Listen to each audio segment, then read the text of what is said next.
Now I'd like to call upon Luke Johnson, Ty Mitchell, and Peyton Owensby to introduce our next speaker.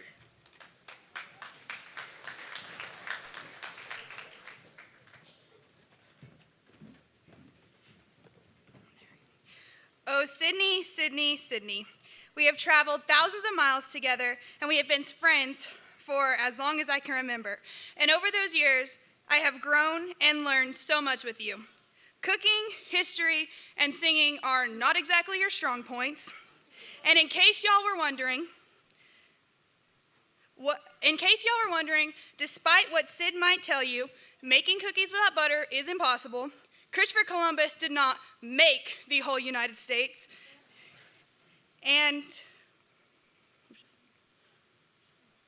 you cannot turn everyday speech into a song all the time. But all jokes aside, Sydney is by far the sweetest soul you'll ever meet.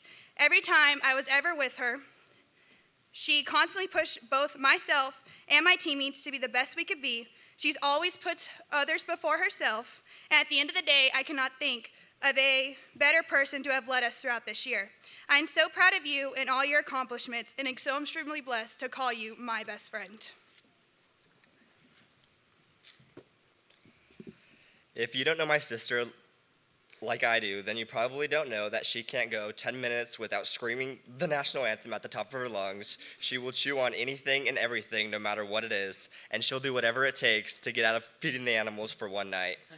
All of these things makes Cindy who she is, but what also makes Cindy the person she has become is her willingness to help everyone, her ability to lead, and most importantly, her big heart. I couldn't be more proud of my little sister for everything she's accomplished and will continue to accomplish.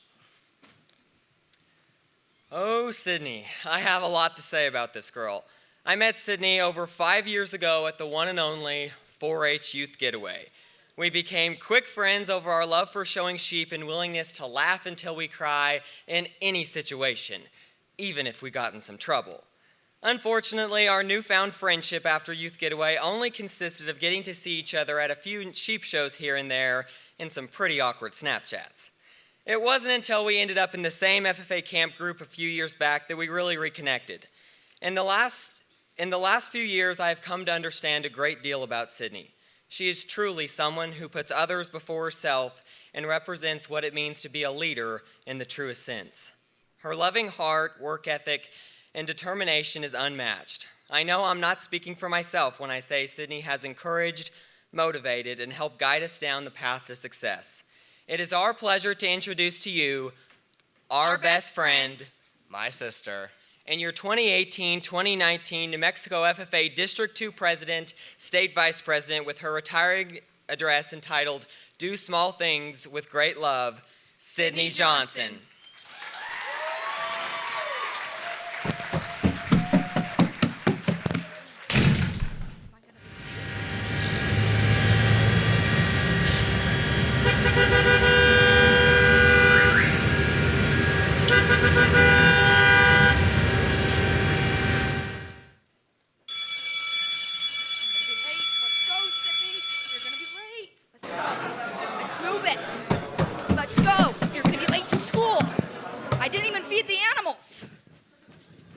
Water bottle? Check. Lunchbox? Dropped and checked. Math and science books? Check. Judging binder? Check. One backpack? Check. This other backpack? Check. This really important backpack? Check. And I don't even know what this backpack is. Check. I was completely prepared for anything that could be thrown my way in a good 7-hour day. I like to be prepared, and checklists are my jam. In all reality, you never know what a school day might bring you, right? Going to school consisted of my task-oriented mind lining out everything that needed to be completed.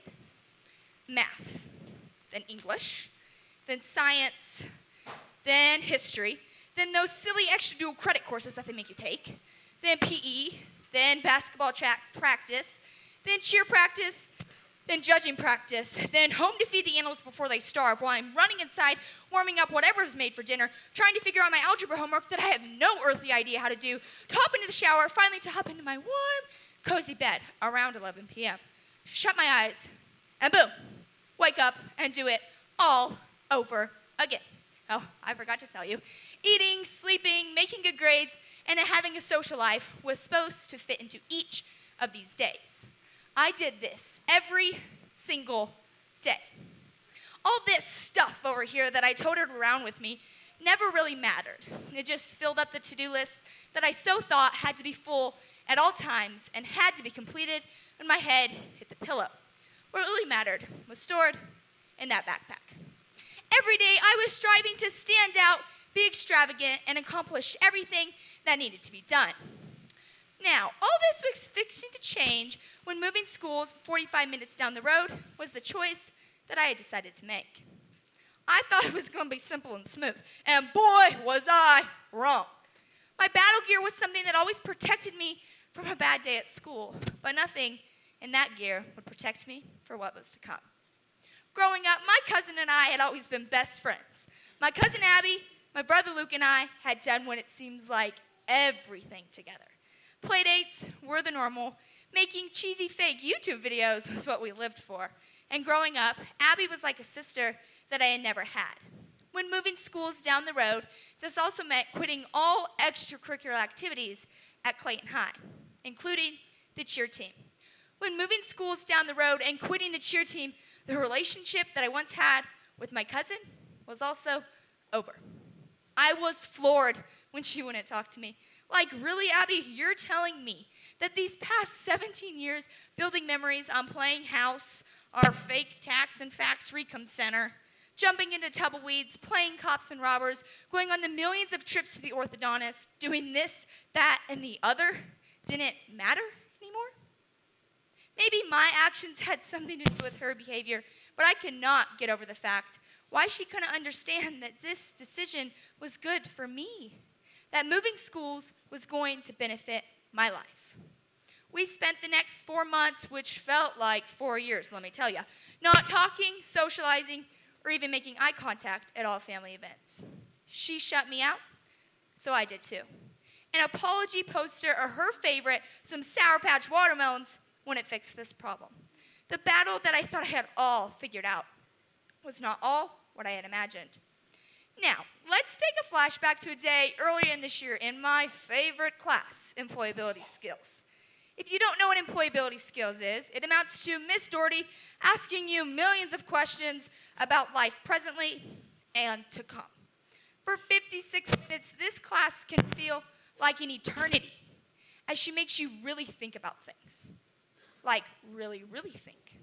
Like really, really, really think. Like really, really, really, really think. Like really, really, really think. Like think like you've never think before. Man, my brain even hurts thinking about this stuff. And she sure won't like it if I use that word stuff to answer a question.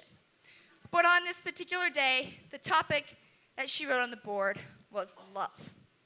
Oh, goody, I thought. How hard can this be? Of course, I was just wanting to check my items off the list, and love wasn't written on it, so I wasn't about to listen. It's hard to think about where you currently are, what you're currently doing, and now you're asking me what love is? So as the usual goes, she started asking her questions. The first one was, what makes up your love?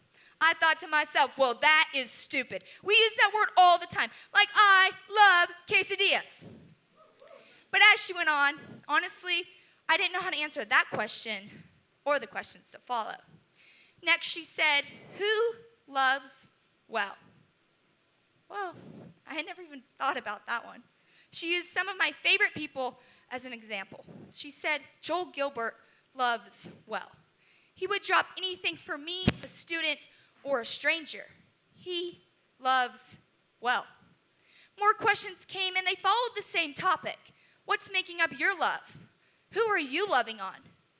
What are the different types of love? What's your definition of love? And does love win? This past year, I've reflected on that same question Ms. Doherty asked me in employability skills. What makes up your love? Before, I didn't know, didn't care, and dang sure didn't think it was important. After the conversation ended, my classmates and I were curious to see what Miss Doherty's definition of love stood for. She says it comes from the verse, Corinthians verse 3, 4 through 8. Love is patient, love is kind. It does not envy, it does not boast. It is not proud, it does not dishonor others. It is not self-seeking. It is not easily angered. It keeps no record of wrongs. Love does not delight in the evil, but rejoices in the truth. It always protects, always trusts, always hopes, always perseveres. Love never fails. I thought to myself, had I been doing any of these things from Miss Doherty's definition of love, or had I just been so focused on myself? Most definitely not. I realized that so many people have been loving on me for the past 17 years, and my love wasn't even close to sufficient. People like Haley and Senius who check on you when they don't have to. Mike Barnes, who pushed me to every limit I never thought I could reach. Cody Sumter, who makes you take an economics class because she knows it's in the best interest for you. Rebecca Arrington, no matter who you are or what you're doing, asks you how you and your family are. My parents, who've given me all the love and support in the world. Ag teachers like Lynn Ray, who take in every single kid like they're one of her own. And Mr. Pinnell, who lights up every single room he walks into. My bus driver, Shirley Carter, loved on me day in and day out, even though I wouldn't sit down on the bus for the past 10 years. And Tommy Jantz, who took me in like one of his own kids.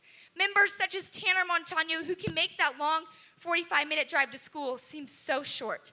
And Spring Flowers, who is always willing to listen to what you have to say. My friends such as Keith Whitewood, who lives half across the state of Texas, but never fails to ask me how my day was. And Jordan Sanchez, who can show you what real love looks like. I noticed I'd been missing a huge part of my everyday life. My so-called battle before was self-centered. As I was so focused on checking off my to-do list, I never really took a step back to look at all those people who'd been loving on me, or how I'd even been loving on others. How could I be so selfish? Now remember Abby? She was upset with me because I wasn't even willing to look at her perspective of the situation. She shut me out, but I didn't see any value in trying to love her through the rough patch. What if I would start to love like so many people who'd been loving on me for so long? What if I was more patient? What if I was more kind? What if I listened with more intentions? And what if I worked really hard on making connections with people like I'd worked so hard on my to-do list? Now, their love looked a lot different than mine. It's not that one glorious random act of kindness, guys. It's the everyday, simple, ordinary interactions. Like saying good morning to somebody in the hallways, helping them make a friend, helping them through a struggling time, encouraging them to step outside their comfort zone because you genuinely care for them. It's not about if you lose the contest, didn't perform how you wanted, your friend didn't reply to that silly Snapchat, or if you're having the worst day or not. There is no excuse not to do the everyday, simple, ordinary interactions with great love. We get so caught up in meeting these extravagant people whose value is determined by the big championships we have, the plaques that are hung on our wall, the buckle that we have on our belt, the banner that we hold in our hand, the job that we currently have, or the titles that we've previously possessed. But no person is great because of that. What makes them so worthy, you might ask? I bet if we trace back those same people's everyday, ordinary interactions, the biggest impact that they had on those around them was that they loved others. They embody what it means to love. They care for you, they value you, and they appreciate you. Stop getting caught up in trying to be extraordinary or trying to be different, because I'm telling you, you don't have to be extraordinary. You don't have to be different. You don't have to be famous. You don't have to be rich. You don't have to live in a nice home. You don't have to have a high-paying job. You don't have to win everything you compete in. You don't have to be a certain officer. You don't have to be this, that, or the other to do the small things with great love. There is no timeline to start. So stop the agenda, stop the schedule, stop the plans, and make time to do those small things with great love. Loving others makes you great. My armor before was always packed with items that filled up the to-do list, when it should have been really packed with these 3 things. I packed my backpack with these 3 things to resemble what it means to love. Let's check it out. Number 1, my FFA jacket has shown me a new perspective of other people's hearts. When their hearts closed, I chose to love more. I challenge you to face your battle with great love. And lucky enough for us, we're all given a chance to do so within this blue jacket. Number 2, my planner has shown me through all the countless thank yous that I have forgotten day in and day out, that no matter the circumstances, the people, or the situation that you're in, we shall always choose love. And lastly, a flashlight has shown me when they are taken by the darkness, in your strength lies hope for the world. You are the light for love. You are the future if you choose to do so. These 3 items have given me a new appreciation to just stop and appreciate those around you. Love is free, love is powerful, and love is hope. I want you to ask yourself these questions. What is your love being made up of? Who are you loving on? When will you start this journey? And what will your armor be packed with? New Mexico FFA, be the warrior of love. You have the chance to change your perspective on life and on others if you choose to do the small things with great love.